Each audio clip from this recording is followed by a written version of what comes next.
Bonjour à tous et bienvenue sur la chaîne. Je suis Gabriel Fontaine et ici on parle auto sans prise de tête.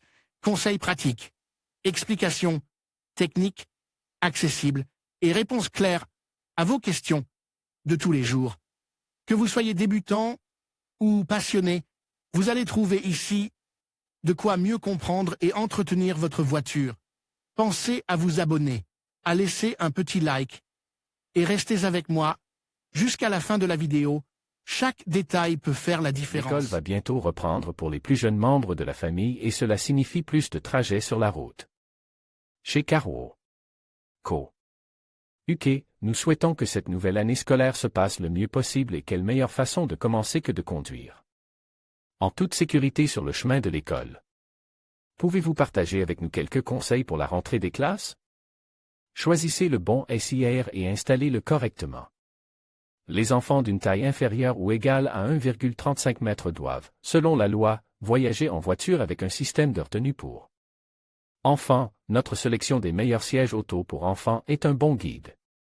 Le non-respect de cette obligation est passible d'une amende de 200 € et d'un retrait de 3 points sur le permis de conduire. Chaque SIR est homologue pour une taille et un poids spécifique. Vous devez donc acheter celui qui convient le mieux et le changer au fur et à mesure que votre enfant grandit. Jusqu'à l'âge de 15 mois, un bébé doit être transporté d'os à la route, bien que ce soit toujours la position la plus sûre. Il convient de noter qu'il existe des SRC pour les enfants plus âgés et que certaines associations de sécurité routière recommandent leur utilisation jusqu'à ce qu'ils atteignent une taille de 1,5 m, car ils offrent un meilleur soutien latéral et une plus grande protection. Le Marche offre de nombreuses alternatives en termes de prix et de caractéristiques. Si vous pouvez vous le permettre, ne considérez pas les sièges pour enfants d'occasion, car ils peuvent présenter des défauts et des vis caches. Suivez les instructions du fabricant pour une installation correcte et, en cas d'accident, remplacez le siège ipso facto. Les objets, dans le coffre, les enfants, sur les sièges arrière. Un enfant ne sera pas totalement en sécurité s'il n'est pas correctement attaché à son harnais ou à sa ceinture de sécurité, sans aucun jeu, que le CRS ait été correctement ancré sur la banquette arrière ou non. Vous ne serez pas non plus totalement en sécurité si vous portez votre manteau, car ces vêtements sont fabriqués dans des tissus qui peuvent entraîner un glissement entre les dispositifs de retenue et le corps de l'enfant. Bien entendu, le sac à dos doit toujours être rangé dans le coffre avec d'autres objets qui pourraient se transformer en projectiles lors d'un choc ou d'une manœuvre brusque, comme un freinage d'urgence. La réglementation stipule que les enfants doivent voyager sur les sièges arrière dans la mesure du possible.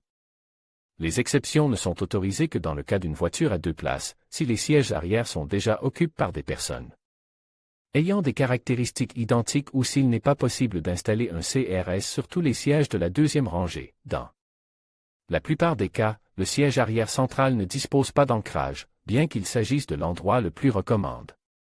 Le non-respect de cette règle entraîne également une amende de 200 € et 3 points. Évitez les bousculades et garez-vous aux portes de l'école.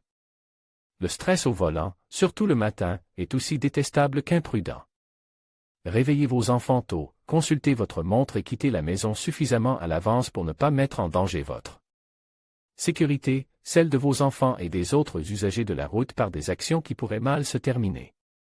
Restez calme dans les embouteillages, évitez les routes ou les rues à forte densité de véhicules et vérifiez les conditions de circulation à l'avance pour prendre les meilleures décisions. Lorsque vous arrivez à l'école, essayez de vous garer à quelques rues de là et non devant la porte d'entrée du bâtiment. Vous donnerez l'exemple, éviterez les amendes de stationnement et commencerez votre journée par une belle promenade avec votre famille. N'oubliez pas de détacher la ceinture et de faire descendre les enfants de la voiture du code du trottoir. Vous pouvez vous désabonner de ces courriels à tout moment. Une fois que vous vous inscrivez, vous acceptez les conditions générales ainsi que notre politique de confidentialité. En conclusion, la sécurité de vos enfants lors de la rentrée scolaire est primordiale. En suivant ces conseils simples, vous pouvez garantir des trajets en voiture plus sûrs et sereins. N'oubliez pas de toujours attacher les ceintures de sécurité, de respecter les limites de vitesse et de rester attentif aux piétons et aux cyclistes. En prenant ces précautions, vous contribuez à créer un environnement plus sûr pour tous. Bonne rentrée à tous.